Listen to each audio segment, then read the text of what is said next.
Hello, everyone, and welcome to another episode of Common Sense with Dr. Ben Carson. So glad you're able to join us today. People have been talking a lot about what's going on in our country. Is this the same country that we've known before? And, the headlines have so many discouraging things about inflation and energy and what our kids are being taught and the border. We're going to talk about a lot of that stuff today. We're less than a month away from the midterms. Think about that. And here we are. Benjamin Franklin was asked after they completed the Constitution, "Sir, what do we have here? A monarchy or a republic?" And he said, "A republic if we can keep it." We've kept it for 246 years, but right now we're on the precipice of maybe losing it. This is the closest we've been. I mean, we've been through World War I, World War II, the Vietnam War, Civil Rights Movement, natural disasters, a whole host of things.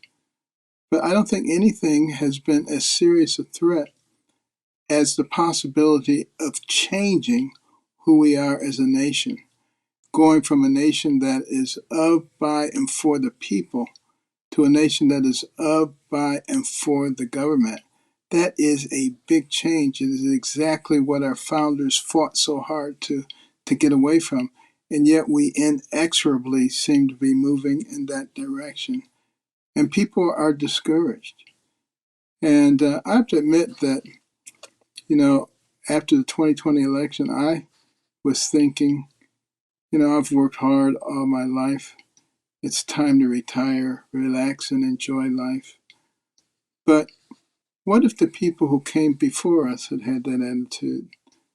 And what if they said, I've done my share, I don't need to do any more? What kind of country would we have? What kind of freedoms would we have?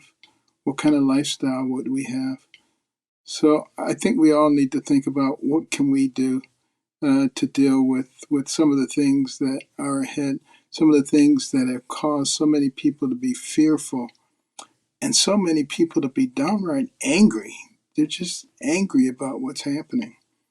And what about the media? What role are they playing in all of this? It seems to me like they're just interested in clicks and views, which gets them money.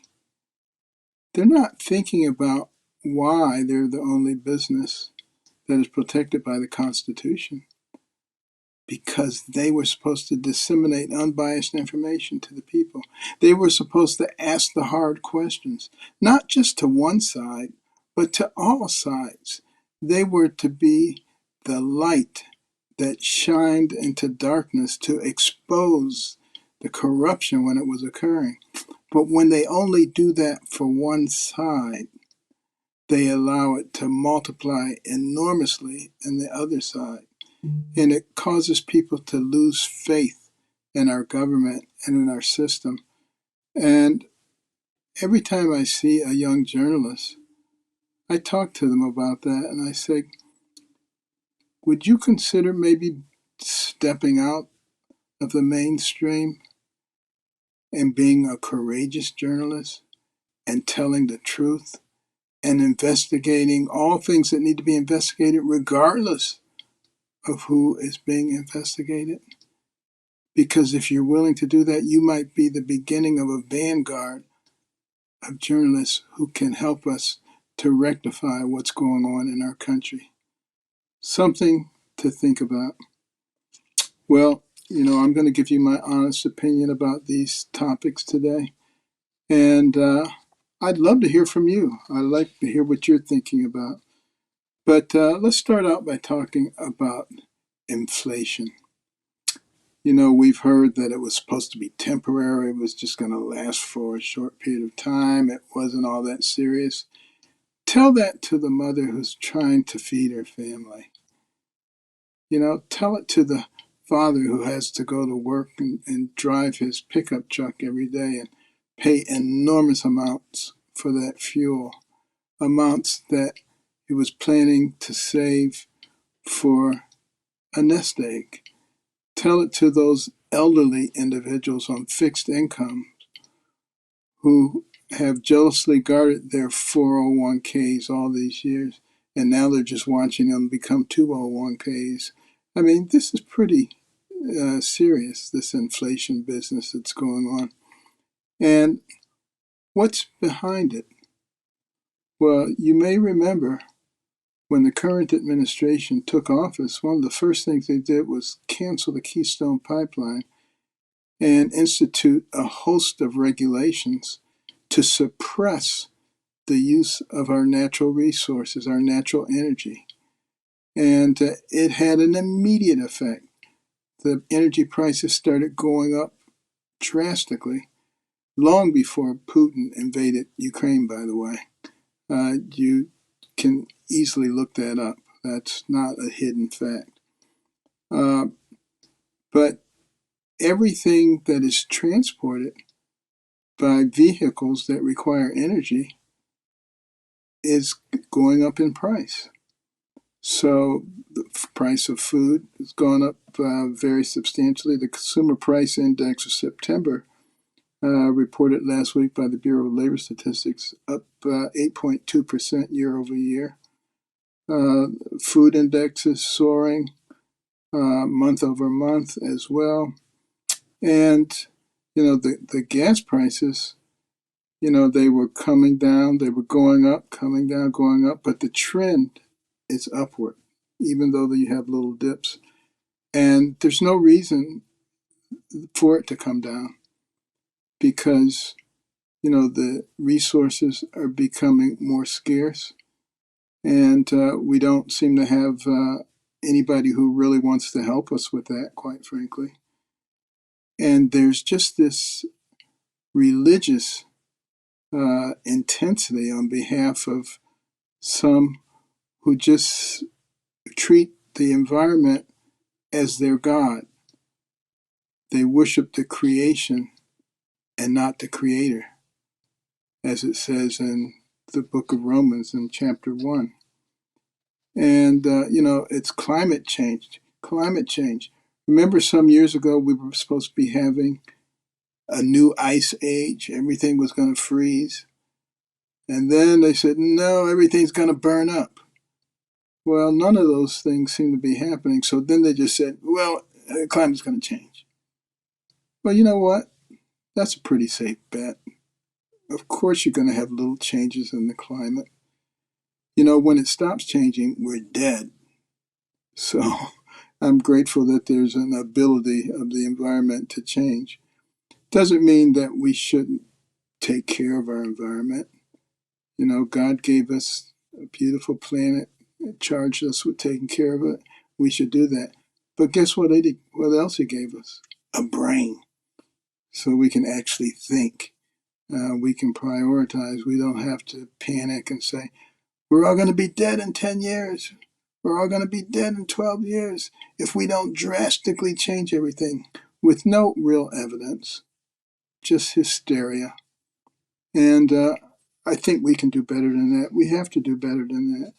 And when we make all of these decisions, we have to recognize that those decisions have ramifications. What did we do when we suppressed our energy production? We played right into the arms of Putin. He needed money. He needed power. We gave it to him. And what did he do with it? Something that he's been wanting to do for 30 years. Since the dissolution of the Soviet Union, he's wanted to put it back together. He's looking for the opportunity.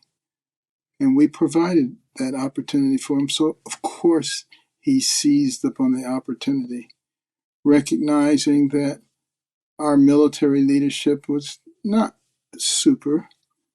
And having looked at what happened in Afghanistan, he figured we probably wouldn't really know what to do. So now it has escalated, and we could be on the brink of nuclear war just because of some of the decisions that have been made. We need to really be thinking about that, and we need to think seriously about the kind of leadership that we put in place. It is not automatic. You don't just put somebody in and everything is going to automatically be okay. It doesn't work that way.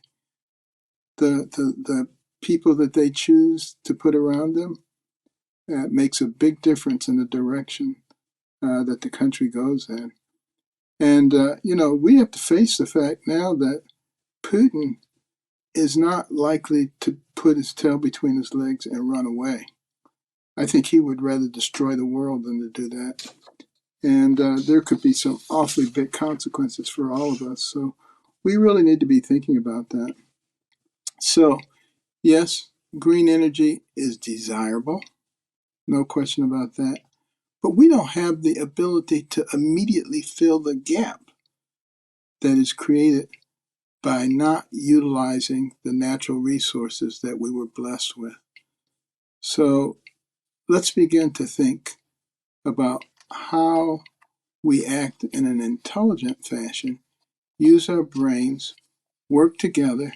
There's no reason that we can't work toward green renewable energy.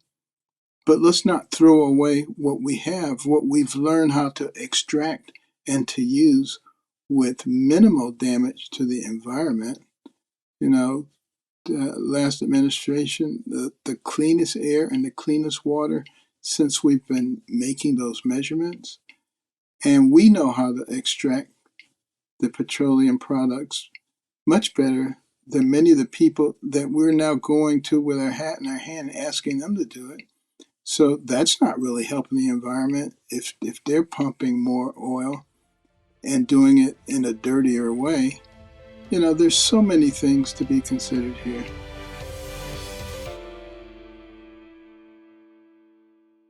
In our last segment, we talked a little bit about some of the things that are happening with inflation and gas prices and just our energy policy in general.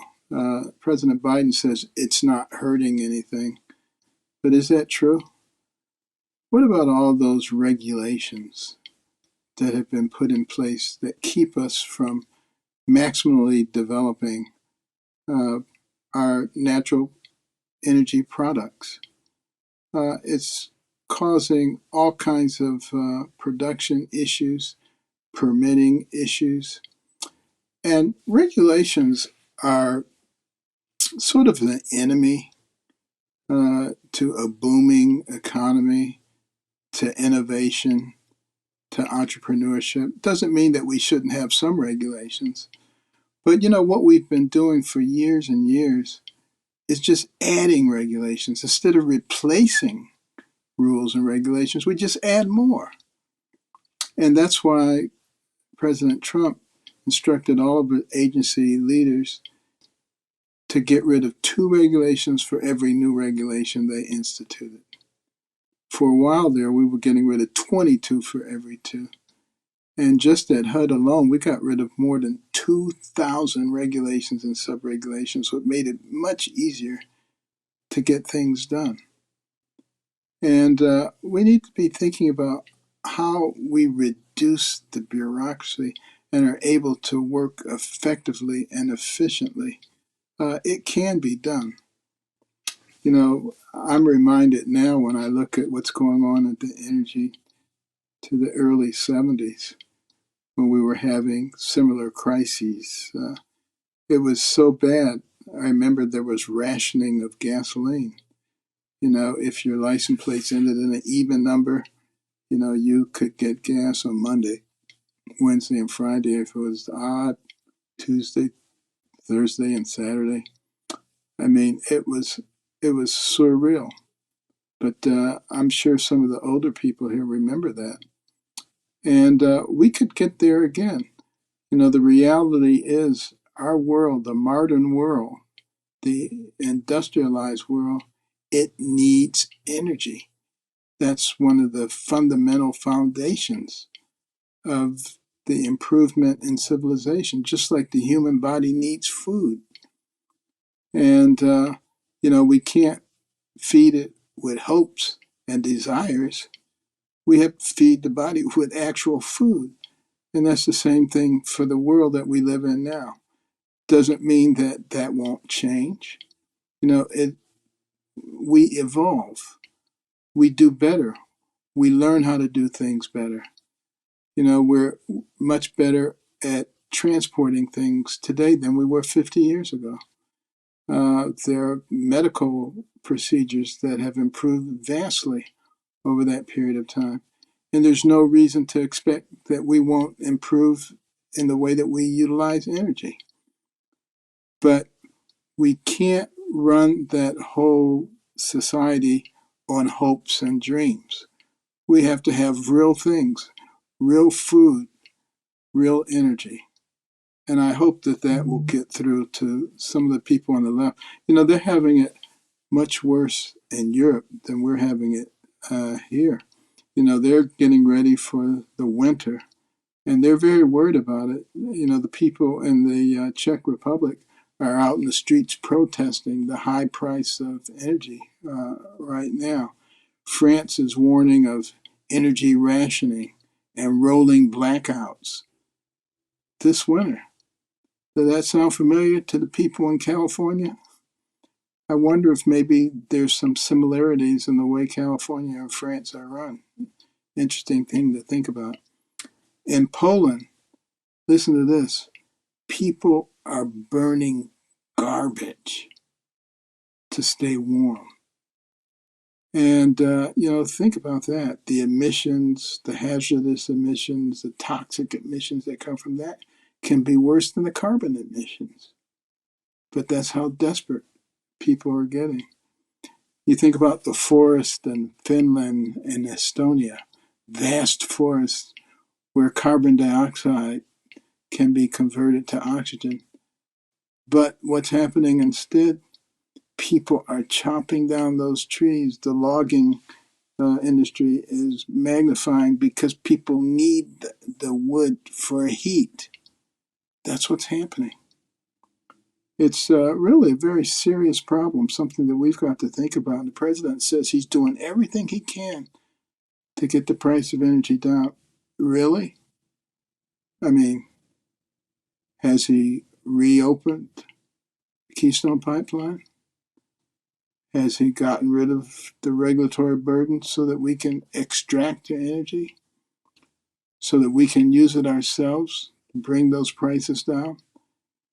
We've made tremendous progress in terms of natural gas and being able to liquefy it and transport it. So we can certainly have a major ameliorating impact on Europe and what's going on there. These are all things that can be done with the stroke of a pen. The only problem is it would anger the president's base, so he's not likely to do it. That base sort of reminds me of maybe an immature child determining what your diet should be. They want candy for breakfast, lunch, and dinner. Your teeth would rot, you'd get diabetes, your health would deteriorate, and you wouldn't make it very far. We have to have mature thinking. That's why we have these sophisticated brains, so we can plan and strategize. And not just take one thing and say, this is what it has to be, and everything has to conform to that. It just doesn't work. It isn't working. And, the president is blaming the high energy prices on everybody else. It's Putin's fault. It's the greedy oil executives' fault. I remember when I was a kid, I was not allowed by my mother to make excuses.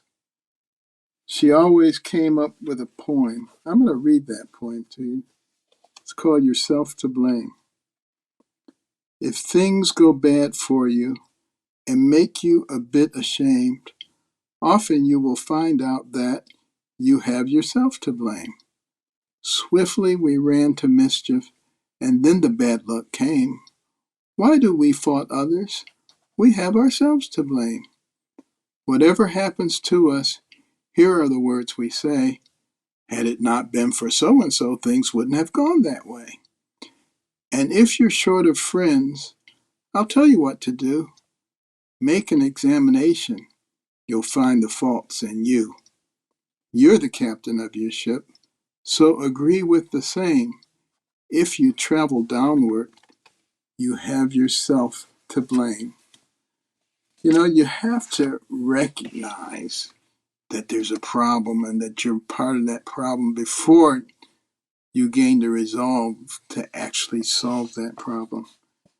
We have to start acknowledging what's going on. And, Mr. President, don't worry about your base. Worry about the American people. Worry about what's happening to our country. Worry about what's happening to our future. Your base will survive, but the rest of it may not. Think about that. You don't have to go to the Saudis with hat in hand, and hope that they will make up for the deficit.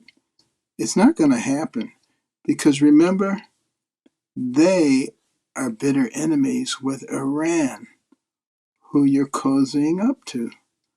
So they're not going to be real likely to help us. Think about it. And all we're going to do is really drive them into the arms of the Russians. We need to think about that. And then, the White House asked the Saudis to delay their vote until the next meeting about their production of oil. That sounds sort of like the previous president asking the Ukrainian president to look into the corruption that was going on. He got impeached for doing that. Of course, you don't have to worry about being impeached because, the people who jump up and down for impeachment are not going to do that to you. But it's a very similar type of circumstance. And now you're thinking about going to Maduro, that tyrant in Venezuela, and legitimizing his operation and getting rid of some of the sanctions so that maybe they could help us alleviate our oil issues when we have everything sitting right here in our own backyard. That, sir, does not make a lot of sense. And what about the Strategic Petroleum Reserve? I wonder why it's called Strategic Petroleum Reserve. It's supposed to be used if we have a situation, a crisis, a natural disaster, something that we have to deal with, then we will already have the strategic reserves that we can use. It's not for mitigating bad energy policy. And it puts us really in a dangerous situation because the world is in a very precarious spot right now.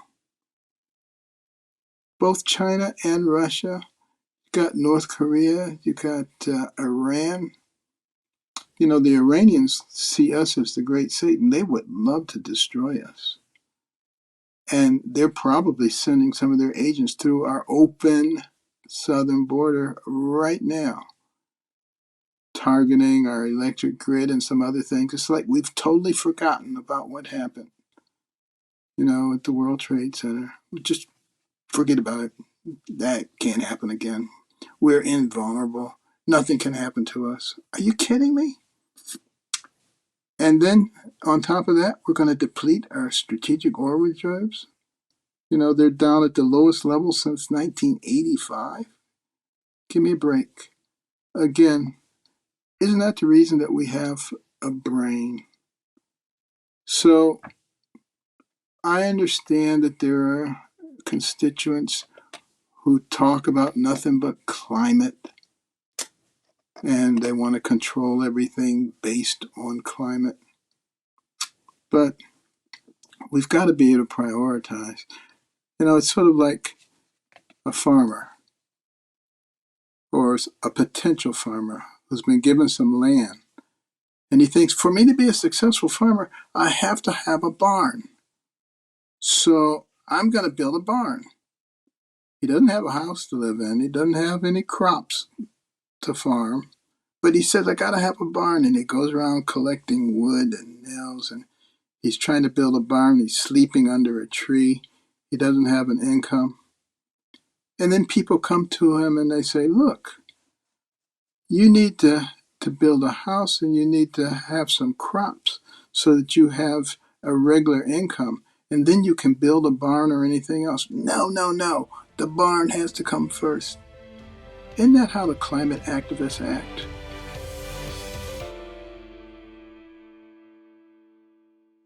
We've talked about several things already, but what about COVID?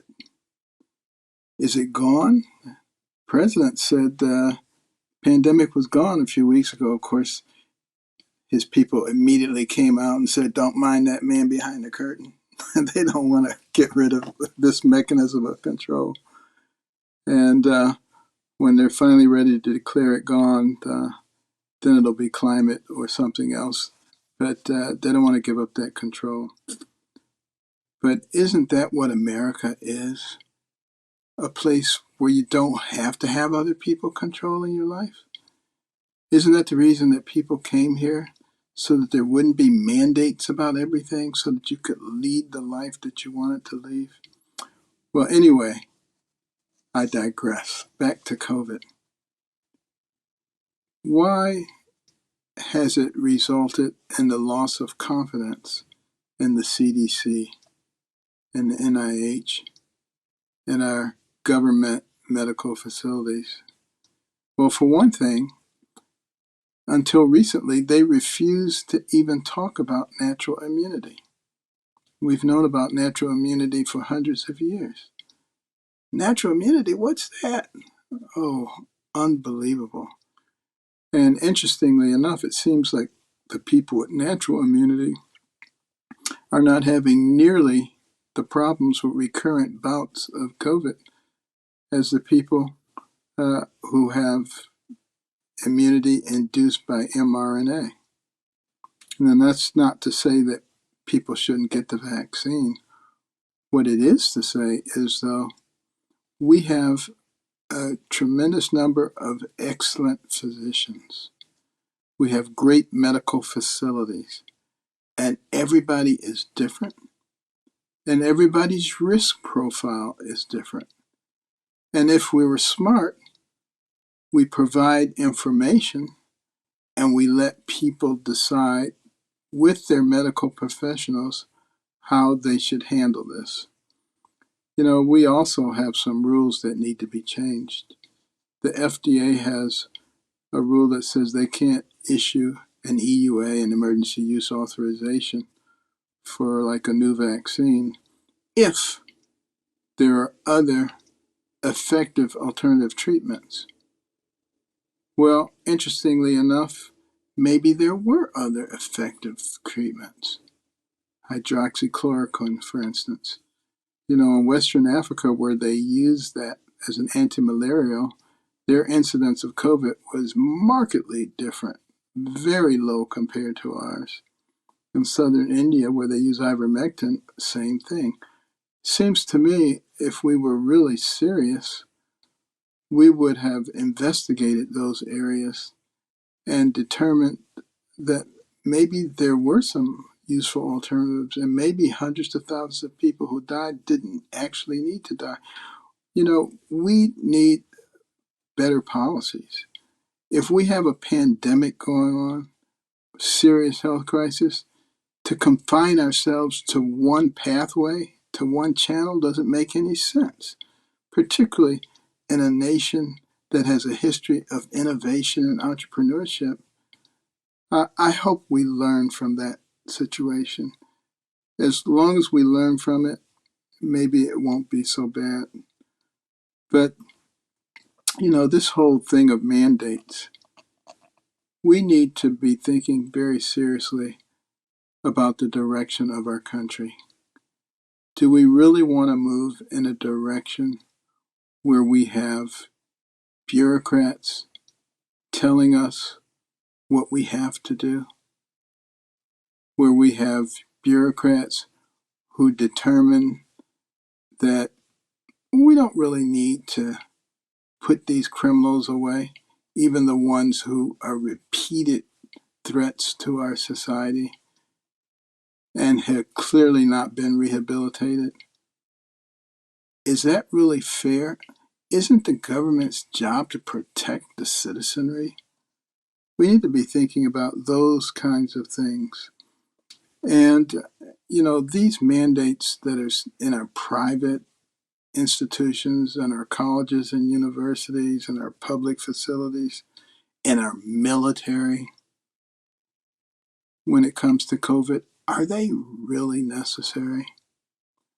Have the COVID vaccinations stopped the spread of the disease, or has just about everybody had it? Maybe we need to be using those incredible brains we have and thinking about better ways to do things. And how do we limit the mandates and the rules and increase the freedom of our people? Life, liberty, and the pursuit of happiness. Are we ready to just throw those things away? Or maybe let's think proactively about how we maintain the greatest nation that ever existed in the history of the world. And what about our borders? There's another topic that's been in at least some of the media. Other parts of the media pretend like, Mayorkas and the vice president, that we don't actually have a problem at the border. Never mind the fact that thousands of people are coming across. Never mind the fact that we're not monitoring their health status, or in many cases, who they are. It's okay, because we're compassionate people and we take care of everybody. Well, we are compassionate people, but again, we also have a brain. And we need to understand that there is an orderly way to do things. That's why it's been set up that way. And, it was very disturbing this week to see that the Border Patrol agents, who were basically criminalized, they were demonized, said that they were whipping the Haitian immigrants. And it turned out not to be true. An investigation showed that it wasn't true. And yet the president and the Secretary of Homeland Security went out and demonized them anyway. And the penalties that were imposed on them are still in place, even though it has been shown that they did not whip any immigrants. What the heck is going on? Is there any attempt at justice, at fairness for people? I mean, it's going to be we the people who have to make the difference here. And when we vote, we don't just vote for a name that looks familiar. We've got to do better than that. And, the Border Patrol situation reminds me a lot of, when I became the HUD secretary. And the narrative that they wanted to put forth was the only thing that was important to the media. They wanted to put forth the narrative that the Secretary of HUD was buying a $31,000 dining room table, and at the same time cutting the budget. What a bunch of garbage. And there was a $1 million investigation done by the Inspector General. And of course, it revealed that I'd never even bought the furniture. It wasn't the table, it was 17 pieces of furniture. There were only 2 catalogs out of which you were allowed to pick the furniture. Anybody who knows me knows that furniture is at the bottom of my list of important things. I care so little about furniture, it is ridiculous. But they had a narrative that they wanted to put forth. Of course, the Inspector General found absolutely no culpability, no wrongdoing whatsoever.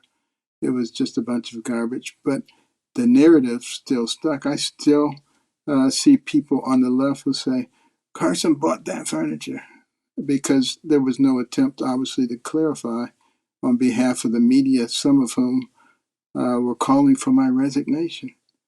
It's pretty amazing where we've gone as a country. But this is America. We are the people with the can-do attitude. And there is a God. And we talk about him on all of our coins, all of our bills. It says, in God we trust. And we have to bring back those godly principles of love your neighbor, of fairness and decency, of living by our values and principles, of not being manipulated by those who want to change this nation. They want us to be enemies in order to accomplish their goals. We, the American people, are not each other's enemies. Do not listen. It is absolutely untrue. And we'll be back with your assignment in a moment.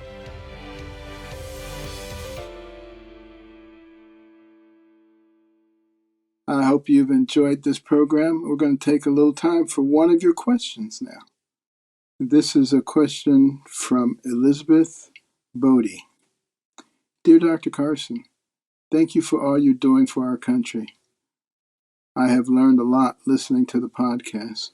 My question is, in the face of so much bad news, how do you keep up hope?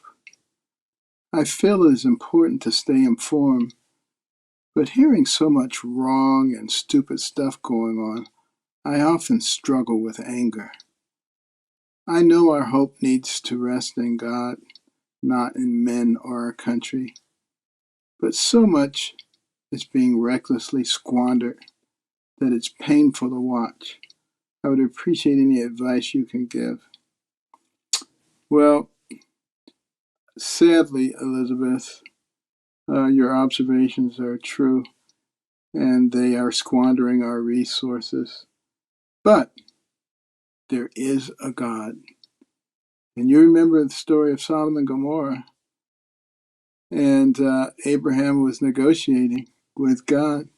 Would you save them if there are 50 righteous people? God said, yes. 40, yes. 30, yes. 20, yes. 10, yes. If he was willing to save Sodom and Gomorrah for 10, I don't think we need to worry. But we do need to keep being faithful. We do need to concentrate on doing the things that are right and pleasing in God's sight. He is a merciful God. He predicted all of this in the book of Romans. It talked about things that would be going on in the last days, about how men, considering themselves wise, would become fools. Read the first chapter of Romans. It helps to put a lot of this in perspective. But we are America. We will and we can do much better than that. But I want you to think for your prescription this week about all the people who, like Elizabeth, feel angry and sometimes feel helpless in the society that we're living in. What can you do? What can you do to influence a president who's 1,000 miles away in the ivory tower? Maybe not much, but I'll tell you where you can have an influence. Your local school board, your city council, all of your local legislative entities. You can have a big effect there. And that's where a lot of business gets taken care of. So work this week to find out where those meetings are being held, when they're being held, and go and participate as an American citizen, as a vital part of the community in which you live. You can make a big, big difference. And I hope you will continue to join us for this podcast. Subscribe for free to Apple Podcasts or Stitcher or Spotify or wherever you get your podcast from, so you'll never miss an episode. Remember to rate us, review us, tell your friends about us. We're growing like crazy because of you, and because there is a lot of common sense out there. And we've got to make sure that we get it into the right places, into our legislative bodies. You can make a difference there. And until next week, treasure the cornerstones. Think about them all the time. Faith, liberty, community, and life. See you next week.